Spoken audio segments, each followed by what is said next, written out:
Yes, ladies and gentlemen, my name is Jack Farmer. This is the Evolution of Movie Show, and I am joined by two of the very greatest hosts you could ever imagine, Andy Ross and James Shippey. Before we get into the show, just how are you guys doing today? I mean, what a nice thing to say. Lovely. Is this around the holidays, bringing on this really lovely side of Jack? Well, actually, you're always lovely, Yeah. Jack. Oh, thank you. I feel I'm good. lying also.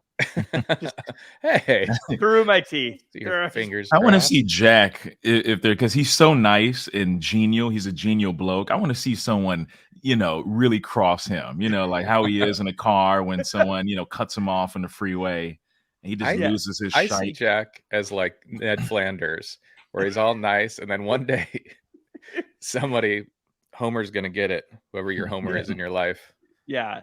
Like, also, I'm shredded underneath. I was just gonna say that too. Yeah, that's what I thought at first. But let's talk about this show. Let's talk about what we are doing here. It's the Evolution of Movie Show. We call it that because we always watch movies and talk about them through the years. So we started in 1990, went to 1991, 92. Now we're all the way in 2019. Next show is going to be 2020, but today it's all about 2019, a time when movie theaters were filled with hits like Once Upon a Time in Hollywood, Ford v Ferrari, and of course, Gemini Man. But we aren't talking about any of those. We're talking about Uncut Gems, the movie IMDb describes as, with his debts mounting and angry collectors closing in, a fast-talking New York City jeweler risks everything in hope of staying afloat and alive. Rotten Tomatoes gave it 92%, leaving the highest rated movie on our show, Get Out, with 98%, and Safe House all the way at the bottom with 53%. Nice cozy spot where it'll stay for a while. At least it's consistent. Right? That's the good thing about it. James, had you seen Uncut Gems before this viewing, and what did you think about it going into it this time? I did. I remember when it first came out, I didn't see it, but everyone kept talking about it. And I remember actually I saw Andy at I forgot, Who's the Ross? Who's the Ross? Yeah. Yeah, I had seen you in one of those things beginning of 2020. Oh, wow, that seems forever ago. But he was talking about it, and he kept talking about how crazy of a film it is. And I saw it on a screener at home, or maybe when it came out on Netflix. Yes, I've seen it before. I love this movie personally, so thank you for choosing it. There's something about watching a degenerate keep spinning their wheels and getting themselves in more and more trouble, kind of similar to The Port of Call, New Orleans. Shout out to Nick Cage from 10 years before the film I chose. So I love it personally. Wow, wait, 10 years. Wait, we've done a lot of these shows. Yeah. Yeah, Andy, you are the one that tipped James off to this movie. Tell us about it. I didn't know that. So I saw Good Time a while back with Robert Pattinson that the Safdie brothers directed. And that movie, if you haven't seen, check that one out. So I saw that and was like, whatever these guys do next, I'm on board. So then I heard Adam Sandler was going to be in their next movie. And I was kind of like, what? How about it? And I'm like, why? So I saw it pretty early. Like, I didn't realize I told James about it, but I'm glad I did. I saw it in the theater for sure early on, like probably first weekend or two.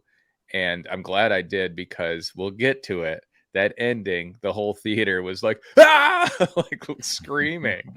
It was such a crazy experience. And this movie gave me more anxiety than any movie I've ever watched in my entire life. So actually, when you mentioned it, Jack, I was kind of like, I don't know if I can handle this movie again. So this is my only second time watching, because I just watched it in the theater and was like, I don't know if I could do that again. It took a lot out of me, but evidently I was telling other people that.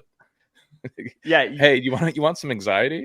You seem too relaxed. I had never seen it before this viewing, but like you guys, everyone talked about it. Everyone said I should watch it. So I figured, kill two birds with one stone. Watch the movie and talk about it. Yeah. If I get to see it. And I gotta say, This movie felt like a nonsensical run-on sentence where none of the words meant anything. I wasn't happy with it. I'm gonna be honest. There's dissension. Oh. I wasn't into this movie. Oh wow. Dissension in the ranks. Really? Oh, this is gonna be fun. I wasn't into it. I don't know if it was. Hold on, weren't you the one that picked this film? You picked this, right? I picked this film. Okay. The anxiety, I think that's very, So very true. The music is like they think that this is the climax of the movie, the entire movie. Like it starts with this, like you feel like it's gonna be end.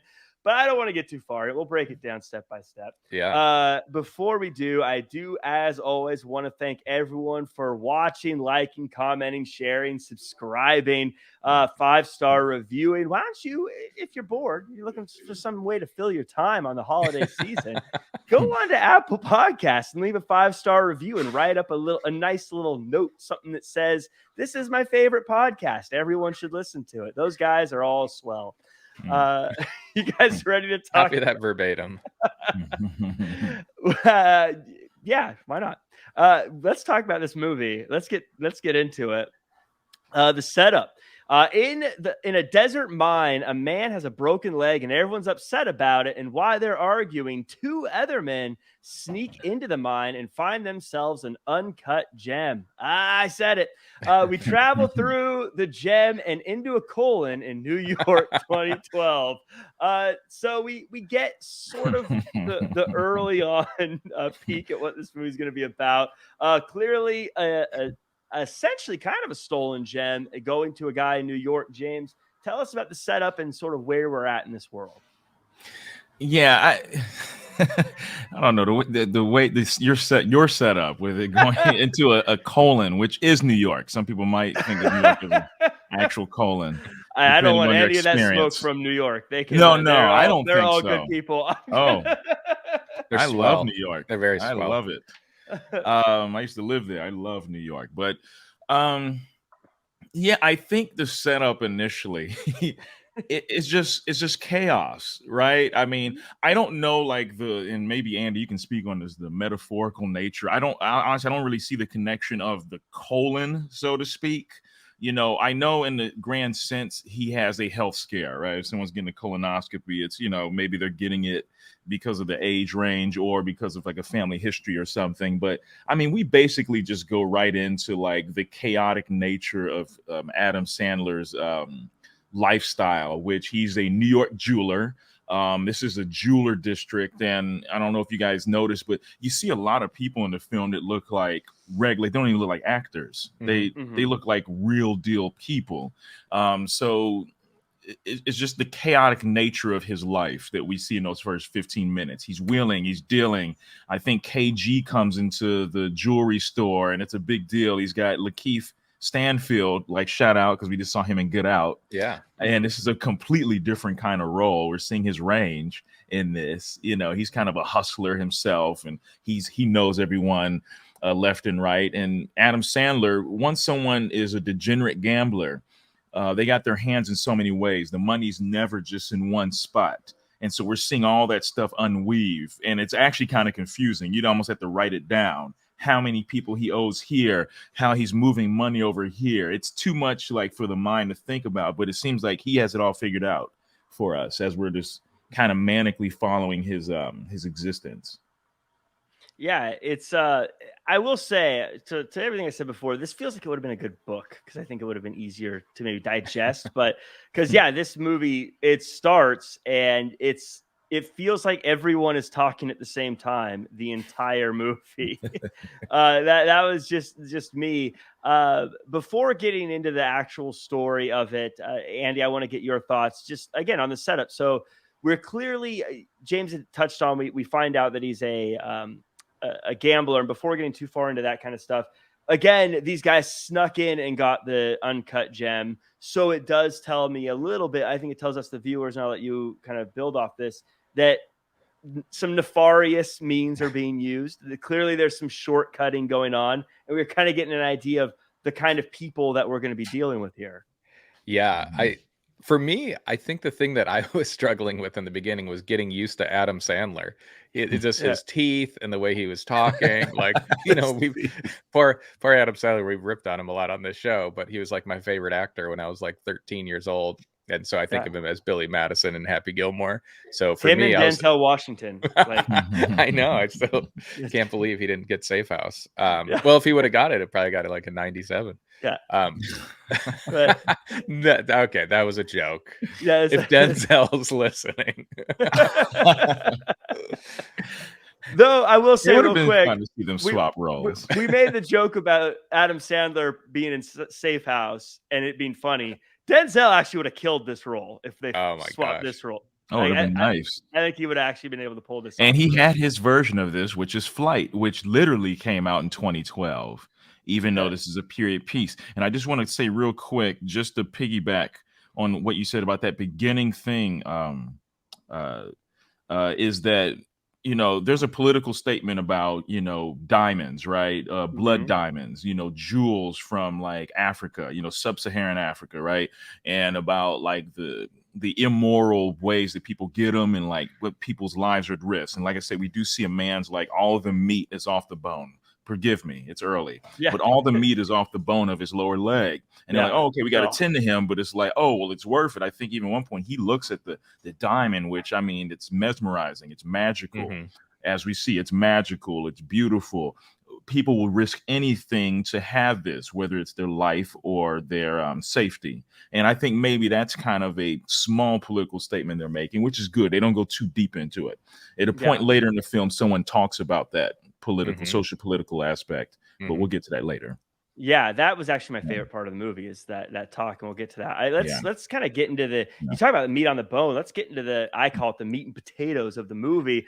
Adam Sandler's walking around with an envelope, and he walks into a diamond place, and everyone knows him because he runs the place. I took that note before I realized that was his store.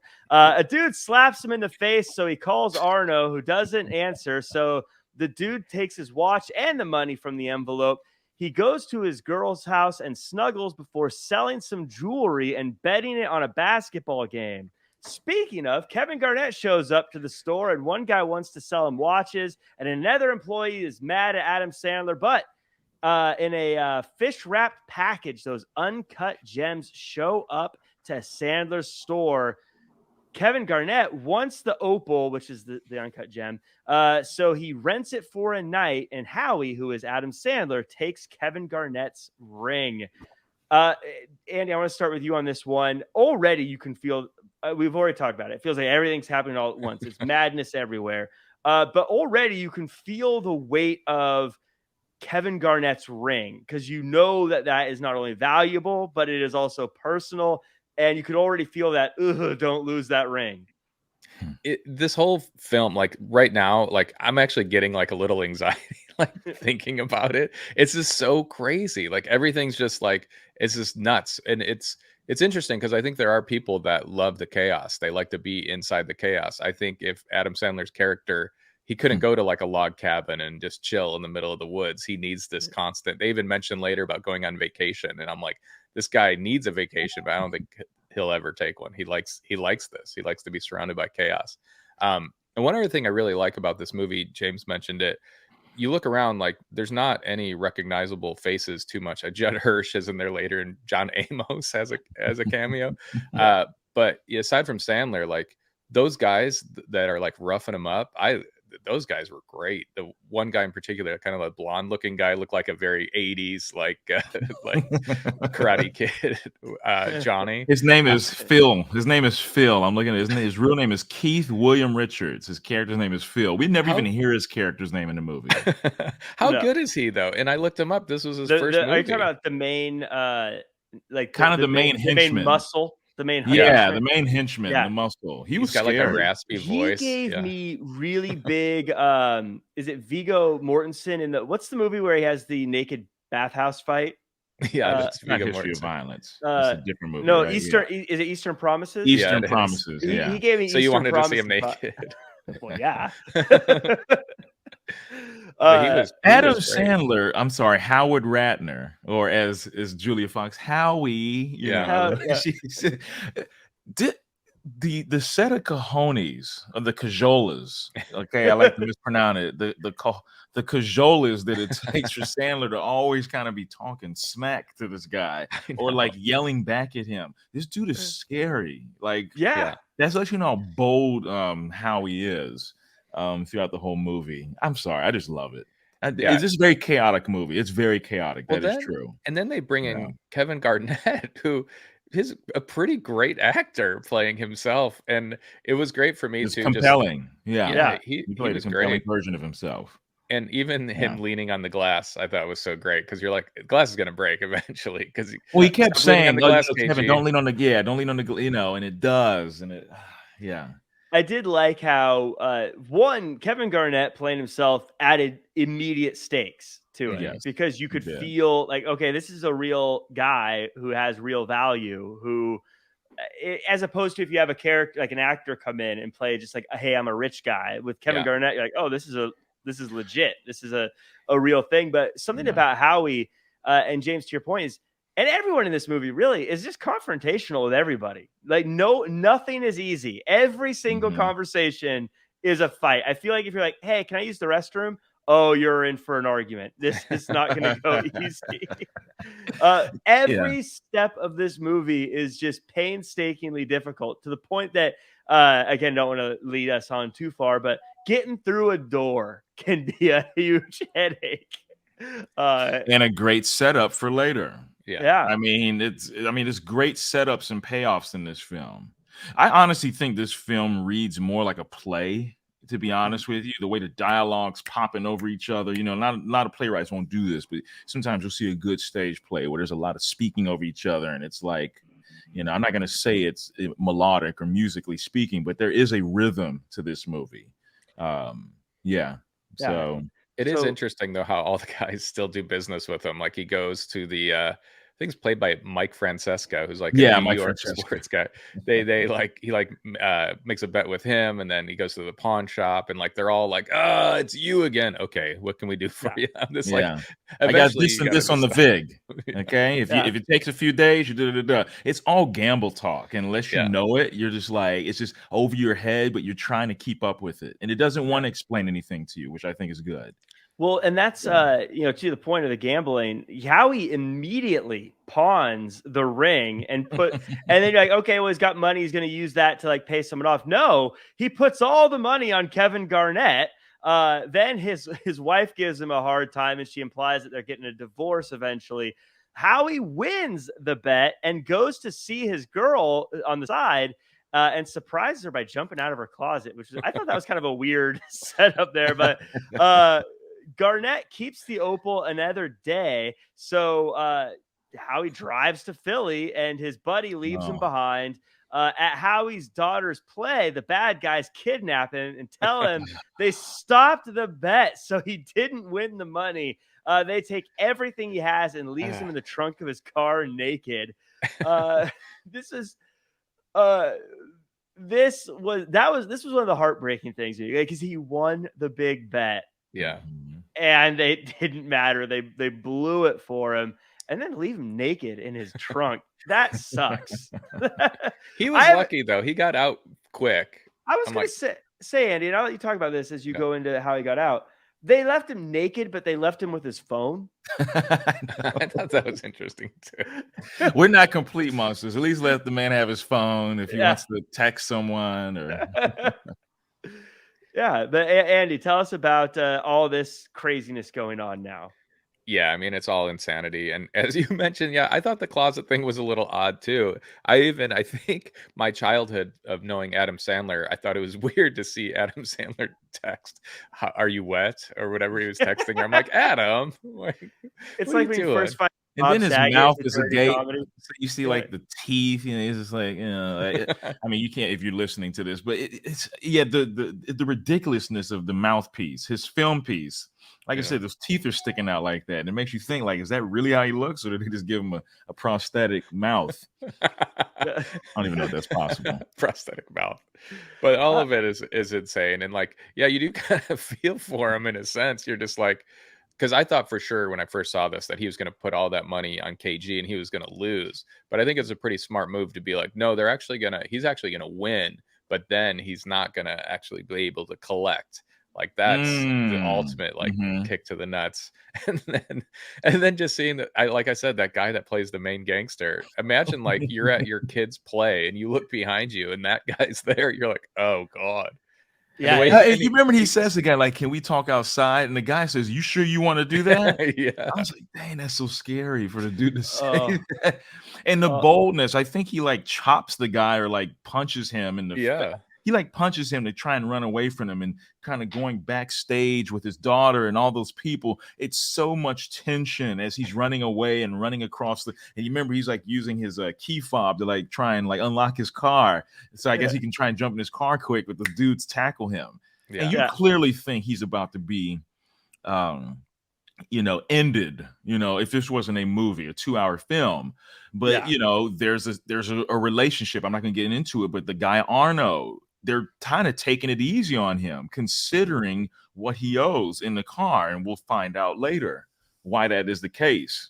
And I think it comes up, my only part that I actually think is like I actually laughed is when he came back to the school play in like whatever other clothes he had, probably just sitting in his car. That was kind of funny. Like it kind of just made me laugh to be like, hey, so where have you been? Well, running from the bad guys, was naked in my trunk. No biggie. And let's not forget, I'm sorry, Jack, really quick, the look of disdain. We're talking about good acting. Idina Menzel is in this. So like I said, you see a lot of like people in this, like, oh, you're in this? And they're playing roles you don't normally see them in. Or, or Mike Francesca is playing a jeweler or a gambling guy.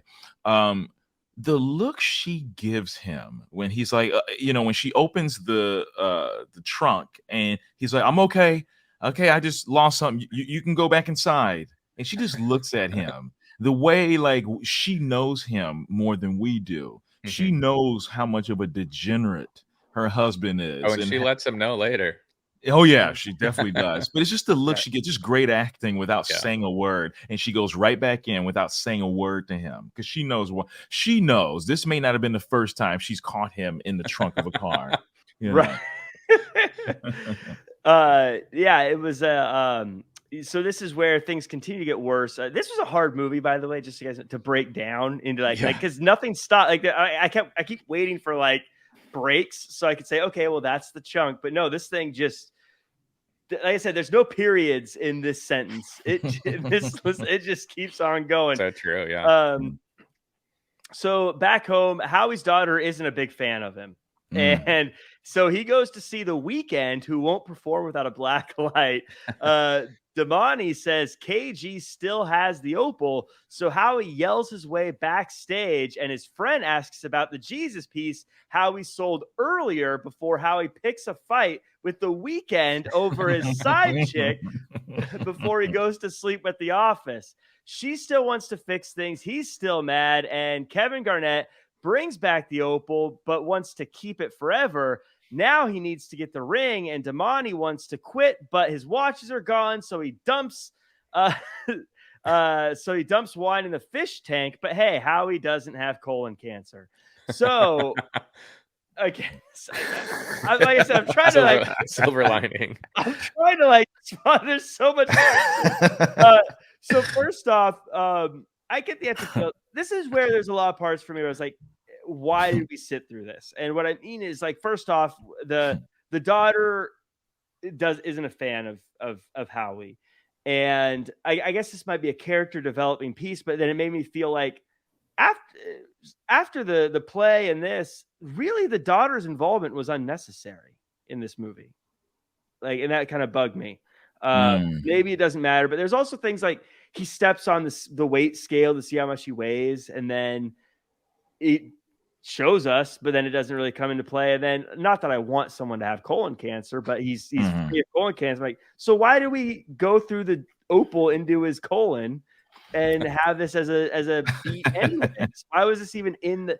I mean, I guess it's to build up the anxiety of all this stuff is going on. But as a viewer, I was like, why did you fill my brain with this part if that's not going to play out? And that's what rubbed me the wrong way.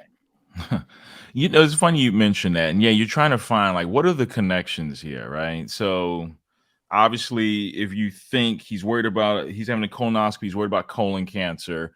In the back of his head, if you're thinking that you might have something like how does that shape your behavior in the film or in life in general, right? He's kind of a gambler. He's very risky. The irony is when he finds out from the doctor that he doesn't have colon cancer, that's a new lease on life. Because at one point he says, maybe it's a Jewish thing, or he says something about his father. I think his father his had passed father had away. it. Yeah, his father had passed away from it, and that's a new lease on life.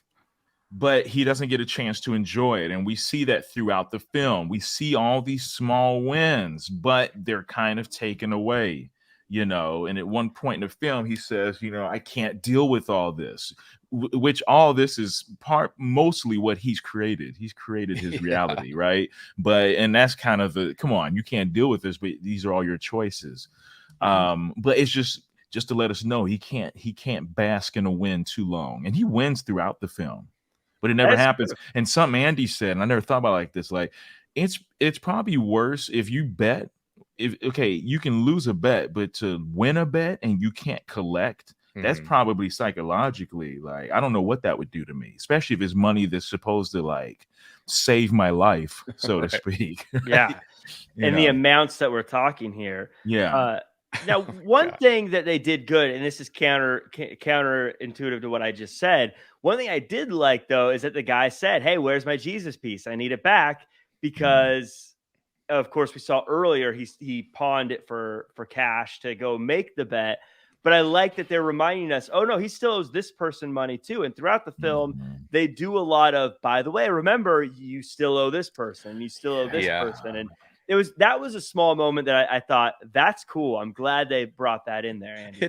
It's constant chaos. Like, it's just madness. The scene where he's on the phone with the doctor and Keith Stanfield is in there grabbing shit, and like, I thought of those twin guys too. Those guys are trying to rough him up, and then Sandler just gives him a fake Rolex, and then they're like, it's just like he's got so many guys coming out of the woodwork that are trying to collect. Yeah. And then dealing with his girlfriend on the side too, and his wife, and his son is great, by the way. Though his son's like a baby version of him, like just not baby version, teenage version.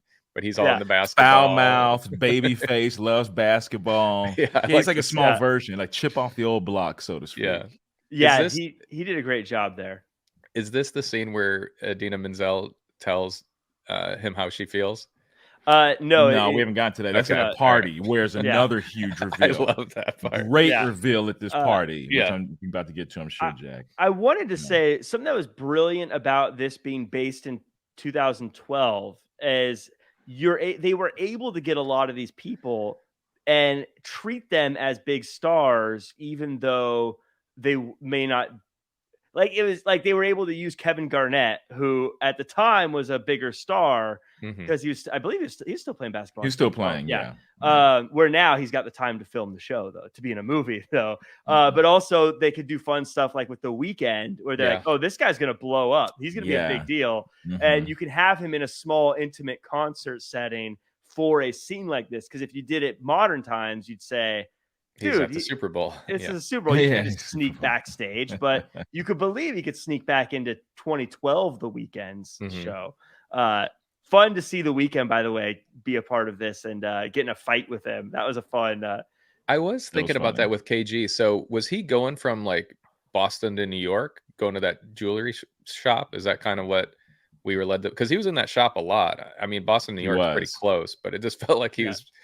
He was there a lot. I don't know. Yeah, you would think it was an off season or during something. the playoffs. Yeah, it was the playoffs. So maybe that's why, because they are playing. I guess they were playing the 76ers, right? I guess that's who they were playing.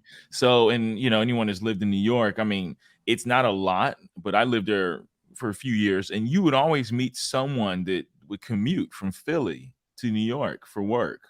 You get on a certain train, you're to work, I guess in a couple of hours, which it seems like a lot, but if you're not driving, you just leave, a couple hours earlier than usual to get to and from work. Takes away my childhood vision of athletes. I'm like, oh, they got a game day. They're probably resting up at home. Of course. Practicing a little bit. Yeah. Instead, he's going to buy opals and Well, the smashing irony glass. is, and this is the thing I found a little hard to believe. He does give the opal back to him without his ring yet. Because I mean, Yeah. obviously Sandler explains to him, like, I can't, sell it to you because of A, B, and C, which if he would have sold it to him directly, he would have had a win. If you think about it, Yeah. right? Hindsight is 2020. He could have greedy. just sold it to him, but he was hooked up with an auction, which all of that is good. We haven't gotten to that, but the whole auction situation. Yeah.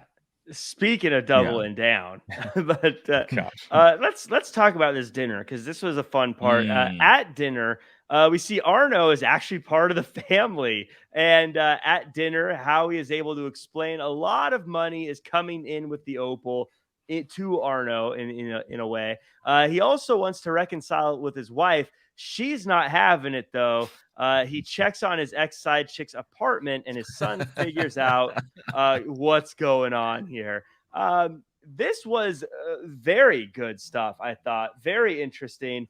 And James, I know you said you had a lot you wanted to unpack with this part, so I'm gonna let you kind of take the wheel and drive here. Yeah, this is the part. I mean, if you talk about a part slowing down, quote unquote, this would be the part.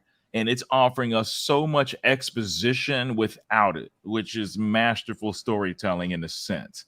He could have easily, under the hands of different writers or directors, it could have easily been like, oh, in the car, Arno, we're family, we're da-da-da-da. Why are you doing this? And it's like, no, we'll wait for that reveal later. So now it's really good. And the tension at this dinner party. And then it's also letting us know about culture, like the Jewish culture when they're doing all this stuff, which, I didn't know about those kind of things. But, I don't even know what they are, but there's certain rituals they're having before dinner or certain. It's like Passover dinner. Oh, Passover, right? Yeah, exactly. So it's just fascinating to see it. And, how he's doing it, but he's also like checking text messages, from his side piece, Julia Fox. I'm just using her real name. And I think Julia was her name. Yeah, it was. Yeah. Oh, and her name's actually Julia in the film, right? So yeah, it is Julia Fox. But in real life, Julia Fox, the character's name is Julia, but he's checking the text message, which like he's not using a smartphone. I think he's using like an old school phone. Hence, so he's not using like a new iPhone. But Arno, the way he's looking at him, and he's looking like he wants to kill him the whole time, right? And in a way, Howard, you would think like he would take him to the side and be like, hey, here's the situation, boom, boom, boom. But it's never that. He almost like antagonizes Howie because he feels like, oh, because you're family, there's only so much you'll do to me. At a certain point, he even calls him a coward. You don't have your muscle behind you now to talk shit to me. Which I just thought was very fascinating. And then when the wife, he pours his guts out to her, and this whole thing you see in movies. He's like, that woman, she's nothing to me. She's nothing. It always makes me laugh when I hear men talk to their women. No more women. That side piece is nothing to me. Like the woman's gonna be like, the wife's gonna be like, you know what? Thank you for telling me that. Now I welcome you back with open arms. I just wanted to hear you verbalize it. All these years of the philandering, it's all over. Yeah. And she looks at him for a beat and tells him how much like he disgusts her. And this is great. Once again, a lot of great acting. Idina Menzel, she just kind of looks at him a lot with so much disdain. I think she at one point says how like he repulses her as a human being. She says, I hate being with you. You're the most annoying person in the world. Yeah, she really let it go. But it's there's a play on it. I like that. Very good. No, I caught it. That's how we're gonna lose any podcast award nomination for that. He must have like some young nieces or something that did go over our head. But yes, we get it. But yeah, this was again in a way it was almost like he was betting again. Like, hey, I'm gonna see if I can keep the wife. Can I keep you? Okay, no. But I like your point, James, that you made about how this is why Adam Sandler is so confident around Arno and why he does talk trash, because he's family, so he feels like he's got that protection. But we can obviously see that protection has its limits, and it's getting too far. And even Arno's like, bro, time to pay up. I thought it was interesting choice too with Judd Hirsch is his father-in-law and how he really likes Adam Sandler, and then he doesn't like Arno. And then I think Sandler even like sticks up for Arno. He's like, give him a break or something. I'm like, really? This guy just threw you in your car naked? Well, maybe that's why, because he's like, he did loan me money. I don't know. To be fair, yeah, it's interesting now that you mention it. For all the things Adam Sandler does in this movie, how he does in this movie, he never holds a grudge against anyone. It doesn't seem like it's always like he'll fight with people, but then he's like, but we're good now. The fight's over. Okay, we're good. No, it's fine. You're right. And in a dime, I mean, him and Damani are like arguing with each other the whole time. Lots of expletives and this and that. But then it'll be like, okay, well, let's meet here, and all that kind of stuff. Yeah, it was a very weird. Maybe I just don't know enough about jewelry stores, but it was very interesting, the relationship of how like they worked for him, but they didn't work for him. It was like their job was to go out and bring people in. I didn't know that was a thing, but I mean, that's got to be a thing, right? They have to be authentic with it. We're assuming, I was actually, I could see, I would love to see a movie or a mini series or whatever, kind of exploring that job more. Because it's interesting how the two main people that were bringing people in, Damani and Julia, she like they had their own ways of getting people and their own kind of type of clientele. And then there was the other guy that was successful too, that went and made his own store, it looked like at one point. But I think that's a fascinating concept of a job. I'd actually love to see a little drama of people and how they bring in these people in. Like the shop was so like not glamorous. Like if I were to picture where Kevin Garnett goes, I'd be like, oh, it's probably this huge space with big square footage, and they take him in the back room and it's really nicely decorated. Instead, it's just like a chaotic room with just like stuff everywhere. It was just like super not organized, and it looked like a strip mall. Like it'd be in a strip mall somewhere, like next to some grimy other businesses. If it was like somewhere like LA or something, you would think like in a grimy strip mall in a valley or something like that. Like there'd be a restaurant next door with a B rating, in the window. Absolutely.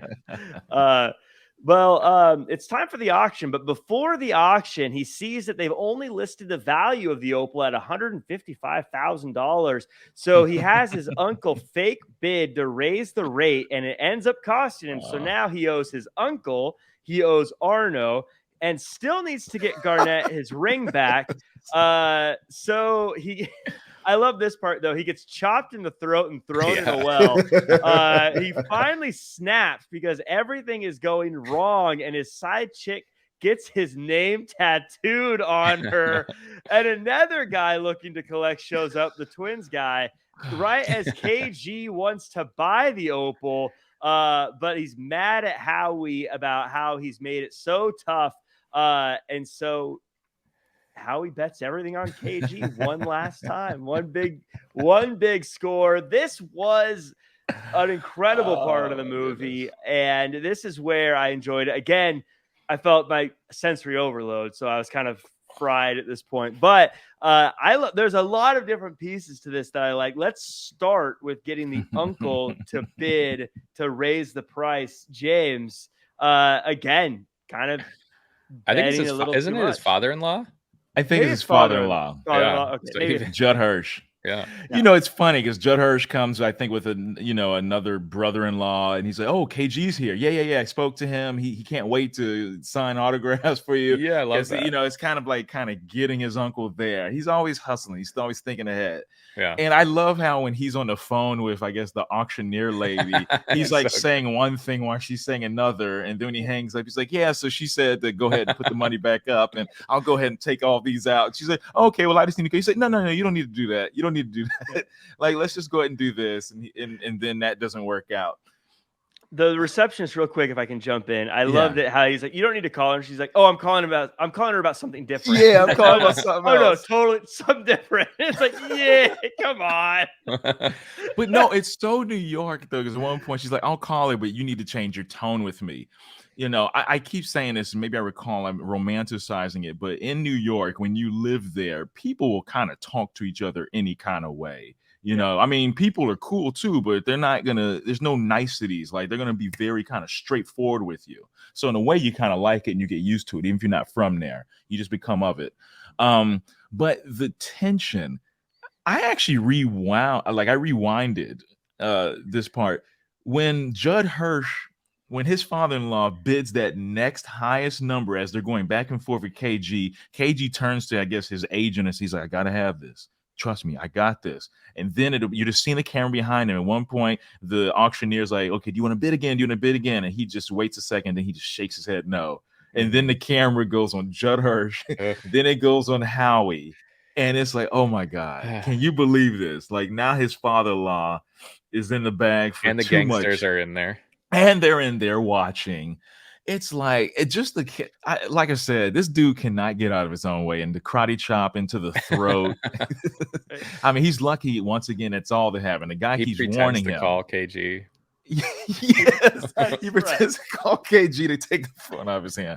This dude is insane. I'm sorry. I mean, Andy, take it away. I mean, keep going. No, I mean, I love everything you're saying. And I think a great point you brought up was how they insert whoever that other family member was that just wanted to get Garnett's autograph. I just thought that was so funny because it made me feel like when I was like a little kid and like stuff would be going on and things are like censored for you. You're like, oh yeah, no, everything's fine. Like little does this guy know, like everything's insane, like super high stakes, insane. He's like, yeah, got his autograph, pretty cool. Like he's gonna go like the rest of his day. That was his day. He's like, yeah, I went to this auction, got an autograph. Yeah, my uncle bid on some stone. I don't know. Meanwhile. How loaded is Judd Hirsch too to do money like that, and he's not like losing his mind. He's like pissed. He's kind of annoyed that he has to pay for that thing. That's what's kind of insane to me. That's how loaded he is. I was actually thinking about that, and I'm not going to pretend like $1 million isn't a lot of money. It's a lot of money, but the way Adam Sandler was treating, or how he was treating the Opal, like it was it was going to set him for life. But I'm like, dude, you already own a beautiful home in New York. You've got a second apartment in New York. You're selling diamonds to KG. You're probably doing okay. I don't know if that's, I feel like it would still be a lot, but I'd imagine that wouldn't be like game changing for him. It doesn't seem like if I'm just could be in a sense, because you mentioned that, right? And sometimes people have the big houses, they got the cars, this and that. There's no telling how much debt this guy is in. Probably, you know what I mean? And I mean, we know like debt, like just from like loan sharks and all that, but I mean debt from like the government. There's no telling how much money. He doesn't seem someone that's sensible with money. I can imagine his debt is like ridiculous. Well, I think it's like a big dick competition too, though, where he just wants to be able to say like, oh, I got this rock for this amount and I made this much on it. I think that's kind of what he wants to do too.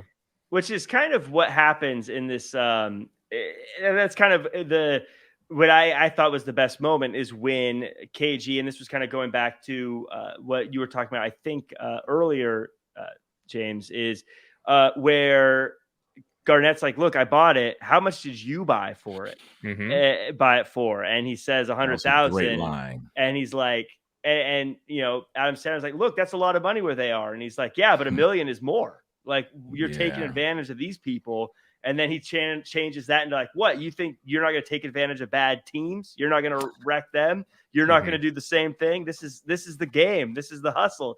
That was my favorite part of the whole movie is him. That was a great scene. Justifying, you know, just all or nothing, which kind of sums up his whole character is he wants it all or he wants nothing. Exactly. And he won't ever be able to stop.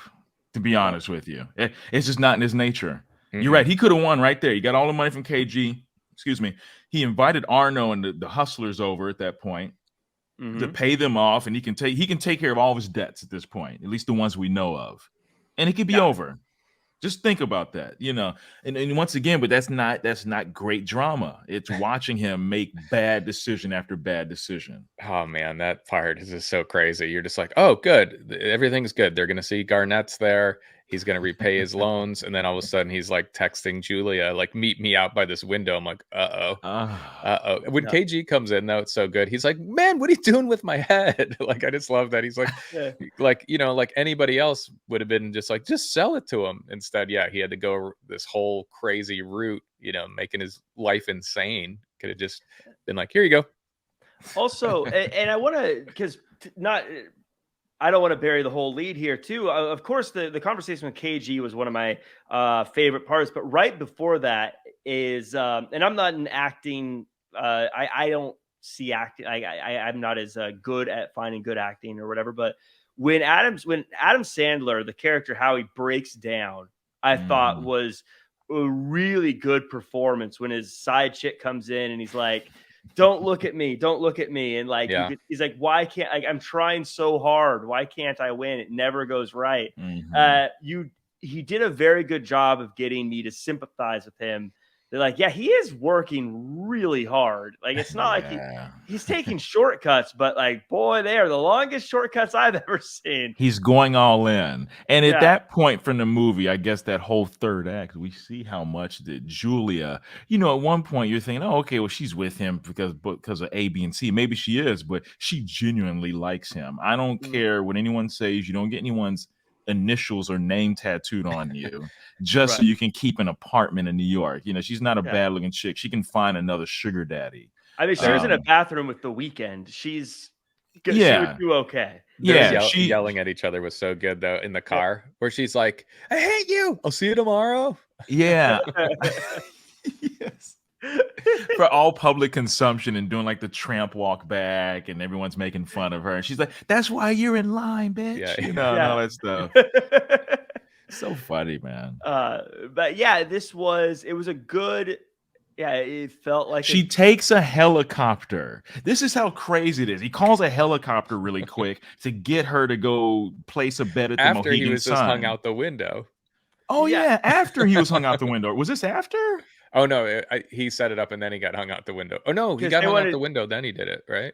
No, he sent her, but then they hung him out the window to stop her because they that's right. Stop her, and he's like, I can't do it. I can't do it. And then eventually they get caught in the door thing because they said, fine, we're just gonna go track her down. And then the thing gets stuck, and he's just like, and then you'll get into that whole third act.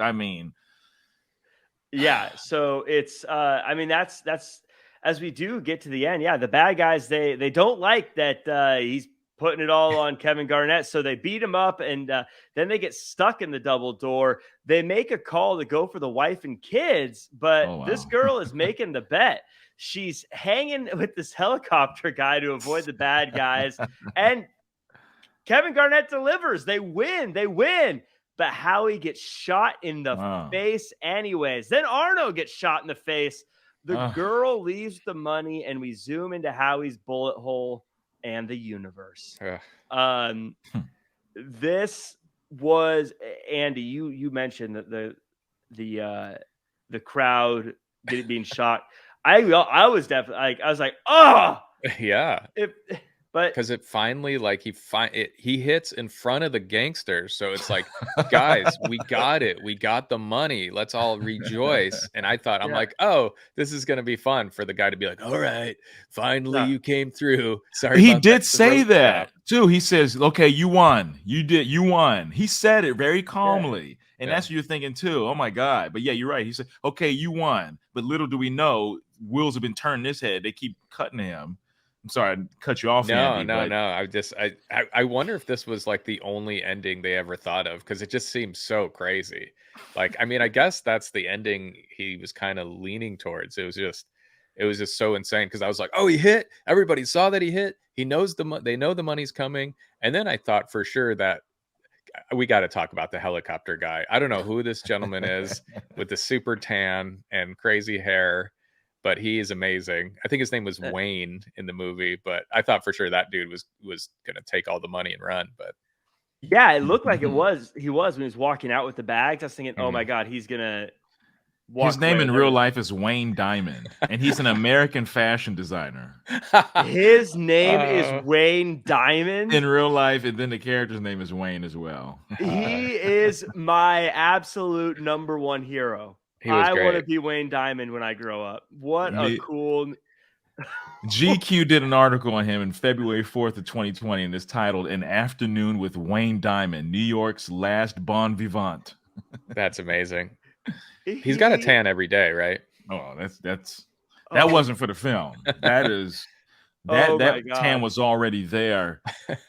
Wayne Diamond, if this ever gets to you, man, please be on the show. You are my... I'm just going to ask you about your life. We'll watch a movie, but I'm just going to talk to you, buddy. This guy was fantastic. Yeah, you talk about the shock to see, because like I say, when you say win big, we're talking about he won whatever you bet. I mean, we're talking about he won like a couple $1 million, right? It was like a couple million or something, right? It I wasn't think in the he said millions. 1.2 million or something like Yeah, that. okay. So he won 1.2 million. So he's going to be able to pay all off his debts and still have some left to start gambling. But once again, we talk about this, all his actions leading up to that. And if you're looking from the scary gangster's point of view, this will never stop. Mm-hmm. This Okay, he won, but guess what? Who's to say he's not going to be like, oh, well, hold on. I know I won this 1.2 million, but there's this other bet. Let's just see how much we can double this, guys. He's almost used to kind of being in this cycle of Chaos. gambling, chaos. He's a degenerate, like I said. Mhm. And nothing big enough, for someone to stop like an addiction. It has to be like a life altering experience to change their stuff. And it's so sad because everyone's won. Julia, she's happy. She's got the money, this and that. But it just lets you know, because even Arno was in over his head, Mhm. because at one point, even during the dinner, he's like, I owe money to these guys. These guys aren't to be they're not to be fucked with. Mhm. And it's so disturbing to see, after they shoot Howie in the head, Arno trying to get out of there. Mm-hmm. You know what I'm saying? Like, he's like, no, this is not what you just killed my brother-in-law. And Yeah. him just like, let me go. And then like when the guy shoots him, and like the way he dies, I don't know. It's so disturbing. The way like, they to react watch. too. I noticed this Yeah. time around, not the main gangster, but the other guy. He doesn't even flinch when the gunshot happens, and like he's like grabbing watches and grabbing shit. Like, I just thought that was even crazier, because it's just like, damn, these guys are so used to this sort of thing. Like, Get the tapes. They've done this before. Like, real gangsters, like, fuck it, we'll just take the jewelry. We'll make money off of this. Right. They're gonna get found out eventually, you would assume, but maybe not. But and the found out eventually thing is, I think, something, as you alluded to, James, is because Howie never would. If this was a happy ending, and Andy, you had mentioned about did they think of other endings? If this was a happy ending, if they go, "Hey, you won, happily ever after," as a viewer, I would say, I don't believe that for a second. Mm-hmm. He's going to get that money, and he's going to parlay it on, or play it on something else, or bet it on something else. He's never going to collect that money, and he's never going to pay it back. Nope. So this was the only real way you could end this movie, I think, and not make it feel like, this isn't really the end. This isn't how it goes. I thought for sure they were going to catch up to her in the car and kill her and take all her money. Oh my god! I wasn't expecting him to get shot. I was like, okay. And then, because they had people over there in that casino, so I thought, they were looking for her. I mean, who knows? She actually could have gotten caught. We actually don't necessarily know if she got out of there. Well, she got free, right? She got out of there because she had the pilot, the helicopter guy, Wayne Diamond, go in there and collect the money. And give it to her, which was a clever way to do it, because they're not following him, because they're like, oh, well, he's not her, so they're not. When I first saw him walking out with the bags, I was thinking, oh my god, he saw that she won and he like killed her and took the money. Too, oh wow, you guys thought that? That's what I thought. My first thought was like, oh, she said I won, and then, or something's gonna happen, because or I thought that before I saw Howie died, I thought she was gonna run off with the money, because Howie didn't have a receipt. Like, what's he going to do if she runs off with the money? But also the Arno thing. I want to talk about that. You talk about how he owed money and everything. When he died, when he tried to get out and he died, it made all of his interactions make a lot more sense. Why he didn't just kill Howie in the first place. Why he was so aggressive but not aggressive, because he needed the money. He was in over his head. But if he killed Howie, he would never get the money to pay his things. So you could see kind of the different levels of how bad this can be, which I think was interesting. But like I said, I started off this review. I'll be honest, when Howie got shot, there was a part of me was like, oh, thank God. Oh, wow. I can breathe. I can breathe for a second. I'm responding like it's a real mood. Like, there is kind of that, though. There is that closure. You're like, oh, yeah. Oh, my God. It was a just ending, because, as you said, he's not gonna stop. And with these people, they mean business. They've been nice so They're not gonna far, but stop. I think that was almost a final straw too, inviting them there and kind of dangling the They're all prospect of them sweaty finally in getting the paid. doors. And then putting them in those double. I mean, you got to remember this is a basketball game. I know for us it's like 20 minutes of screen time or 25 minutes, but a whole basketball game with timeouts, and it's a playoff game too. There's probably a lot of fouls. I mean, They're probably in there for at least halftime show. 2.5 to 3 hours, right? Normally it lasts 2.5 hours. So yeah, that was deserved. Before we get to the wrapping up, any final thoughts, you guys? I mean, I think I said everything I needed to say. Chaotic movie. Adam Sandler's best performance, in my opinion. And Safdie brothers, they got some crazy movies. You guys should watch Good Time as well. It's pretty intense as well. Yeah. Anything you want to add, James, before we get into Kevin Bacon? Kevin Bacon, yeah. I like I said, I like any movie with a degenerate gambler. It's just fun seeing these people weave themselves in and out of these situations and keep. I think for degenerates like his character, the Nick Cage from Port of Call, they cannot get out of their own way. And once you make too many bets over here, you got to cover this over here, and you're overthinking. You're not making your life simple. So it makes for good drama to watch. I think, it's his best performance. This and what is it, Punch Drunk Love, along with, I guess, Spanglish. Those are probably like his top 3 of like really good Hubie dramatic. Halloween. Oh yeah, Hubie Halloween. Actually, Crazy Nights. That's actually above this movie. But if we're not including Hubie Halloween, because it seems like it's not fair. That's like the LeBron James of his movies. Yeah, that's a given. Yeah. But Andy, get us to Kevin Bacon in 6 moves or less. I can do that for you. So we got Adam Sandler was in a movie called Anger Management with Jack Nicholson, and Jack Nicholson, A Few Good Men. Kevin Bacon. Attaboy. Wow. My favorite film, personally. Make it so easy. Jack, were you named after Jack Nicholson? Yes. Of course. Or the only Nicholas. Jack there is. Yeah. Jack Nicholas, one of the two. Jack Tripper. Jack Reacher. Jack Johnson? No, that would be. But wow. So that was easy. So that does it for 2019. Andy, our next episode, 2020. What are we watching? We're gonna watch our friend Andre Welsh's film called Disrupted, and it is available on Amazon Prime. And Amazon Prime. So we'll go check Disrupted out for 2020 on Amazon Prime. If you guys haven't seen it, you can check it out and watch along with us. But James, what are we doing to close up the year 2021? We're finally to the present. What are we ending with?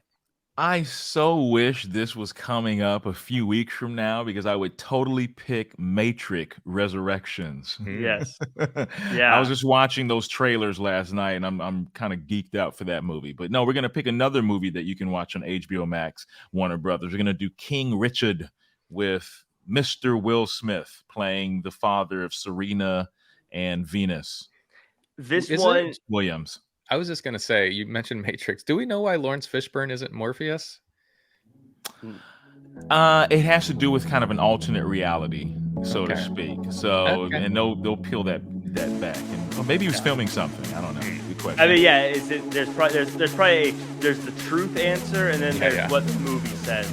Exactly. There's probably two different things. Yeah. So, but King Richard, it's gonna win awards. It's gonna clean up. So I'm excited to see that. I haven't seen it yet, but I know. I can just tell. I know it's gonna win a ton of awards. So that'll be really fun. Check out King Richard and watch that as we wrap up the first year of Evolution of Movies to the final movie 2021. That does it for us. But Andy, where can we find you online? You can find me at Just Andy Rossi, or check us out at Dead Body Movie. We're still making the rounds in the festival circuit, so keep an eye on that. And James Shippey, where can the world find you? At JShippey2, Twitter, at JEShippey2 on IG. And you can find me at Real Jack Farmer across all social media. Thanks again for checking us out. Make sure to like, comment, share, subscribe, 5-star review. Leave a little comment. It makes me feel good when you say nice things. That does it for us. And until next time,